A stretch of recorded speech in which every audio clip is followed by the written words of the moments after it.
स्नेहा का सपना था कि उसे कोई बहुत ज्यादा समझदार और स्मार्ट पढ़ा लिखा लड़का मिले, लेकिन कहते हैं ना, जो भाग्य में होता है होता वही है।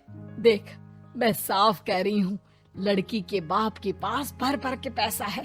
अरे एक बार लड़की ने तुझे पसंद कर लिया तो समझ के पैसे की तो नदियाँ भर जाएंगी, लेकिन फिर भी तेरी प्यास नहीं बुझेगी बेटा। अरे माँ, फ्रिज में मैंने 2 बोतल पानी की रखी है, और कैसे प्यास बुझेगी? अरे 5वीं फेल, मैं बात कर रही हूँ पैसों की प्यास की। तू गवाह नहीं समझेगा इस बात को। बस तुझसे लोगों की नौकरी करवा लो।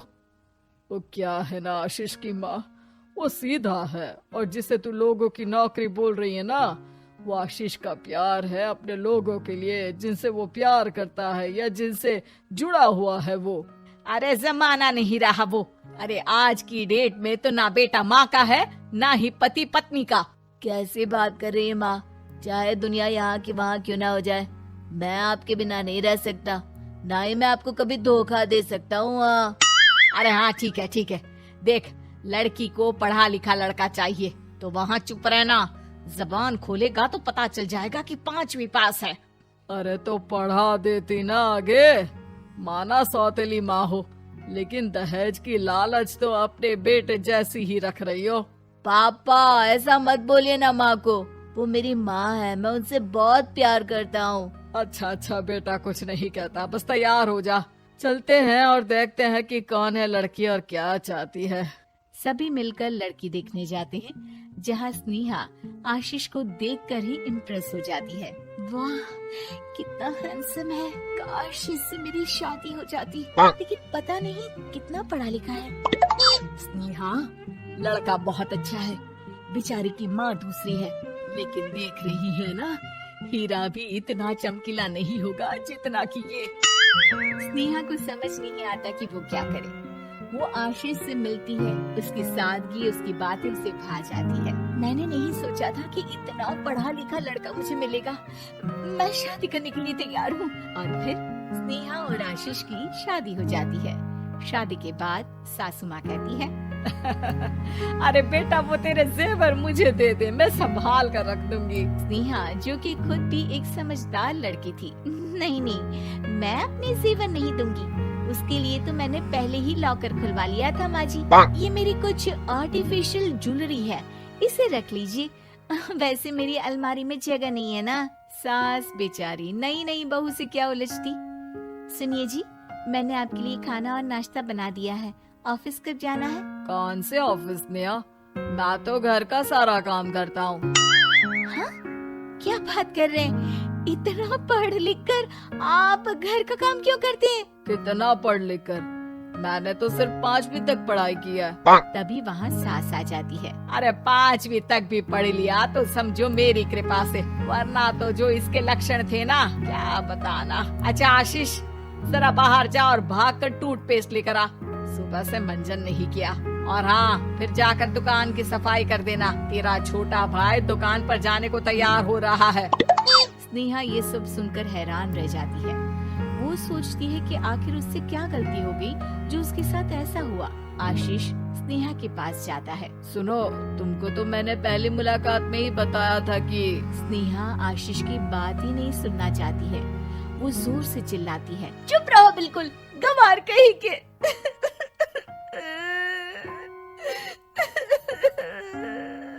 कितना बड़ा धोखा हो गया मेरे साथ, अब मैं इस घर में नहीं रह सकती। प्लीज ऐसी बात मत करो, मेरी पत्नी हो तुम, जैसे बोलोगी मैं वैसा करूँगा। मैं कोशिश करूँगा बाहर जाकर कोई काम ढूंढ लूं, पर प्लीज मत जाओ। चुप रहो गंवार कहीं के, मैं तुम्हारे जैसी की बीवी हो ही नहीं सकती। आशीष स्नेहा को लाख समझाने की कोशिश करता है, लेकिन वो अपने मायके चली जाती है। माँ चलिए ना, स्नेहा को मना कर लेकर आते हैं। अरे जाओ, बनाने जाए मेरी जूती। इतना घमंड, जैसे कलेक्टर हो कहीं की महारानी। अरे मैं तो तुझे कहूंगी कि तू भी भूल जा, हमने नहीं भगाया, खुद ही तो गई है। माँ वो बीवी है मेरी, मैं प्यार करता हूँ उससे, मैं जा रहा हूँ उसे लेने। वहीं स्नेहा के घर पर, माँ वो तो कुछ काम ही नहीं करता, घर का नौकर है, 5वीं पास। मैं नहीं रह सकती ऐसे आदमी के साथ माँ। बेटा वो लड़का बहुत अच्छा है, उसकी तारीफ मैंने हर किसी से सुनी है। तेरा पति है, अब तक एक गलत माँ के साथ रह रहा था, तू संवारेगी तो संवर जाएगा। तभी वहाँ आशीष आ जाता है। मुझे माफ कर दो स्नेहा, पर प्लीज मुझे छोड़कर मत जाओ। मेरी माँ के जाने के बाद मुझे तुम्ही से सारी उम्मीद है। तुम जैसा कहोगी मैं करूँगा, पर प्लीज मेरे साथ रहो। सबके समझाने बुझाने के बाद स्नेहा आशीष के साथ घर आ जाती है। आ गई महारानी, अब आई हो और सच्चाई भी पता चल गई है, तो थोड़ा तमीज से पति के साथ घर देख, रसोई संभाल और हम सबकी सेवा कर। देखो, मैं अब इस घर में बंटवारा चाहती हूँ। जो मेरे पति का हिस्सा है वो उसे मिले और वो आज से कोई काम नहीं करेंगे। हिस्सा ले लो, लेकिन कमाओगे क्या, खाओगे क्या, धूल मिट्टी? अरे तेरा पति किसी काम का नहीं है, वो तो मेरा बेटा कमा रहा है तो 2 रोटी मिल जाती है इसे। तभी वहाँ स्नेहा के ससुर आ जाते हैं। मैंने एक बंद फैक्ट्री को पहले ही आशीष के नाम कर दिया है और घर के 2 तल्ले में 1 तल्ला ले लो। मैं तो आशीष के पास रहूंगा, वकील थोड़ी देर में आता ही होगा। अरे जाओ जाओ, 2 दिन में भूख से तड़प कर सब वापस आ जाओगे। बढ़िया आई बहू बेटे वाली। फिर क्या था, स्नेहा आशीष के साथ मिलकर बंद फैक्ट्री को खोलती है और मन लगाकर काम करती है। दोनों की मेहनत रंग लाती है और आशीष अपनी मेहनत से एक सफल बिजनेसमैन बन जाता है। लेकिन एक दिन, अरे बहू बेटा आशीष, मुझे माफ कर दो, मैं भी अब तुम लोगों के साथ रहना चाहती हूँ। इस कमबख्त ने तो दुकान का बेड़ा गर्क कर दिया। वो तो आशीष था जो सारा दुकान का काम संभालता था। बेटा हमारे पास तो खाने को भी नहीं बचा।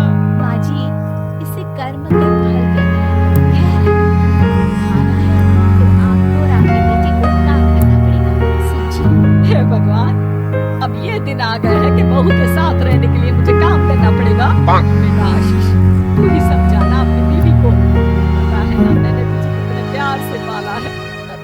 हाँ माँ, वो तो ऐसे ही बोल रही है आपको। अरे घर में कामकाज के लिए बहुत सारे नौकर चाकर है, आप आराम से रहिए माँ। स्नेहा आशीष का अच्छा और सरल सच्चा व्यवहार देखकर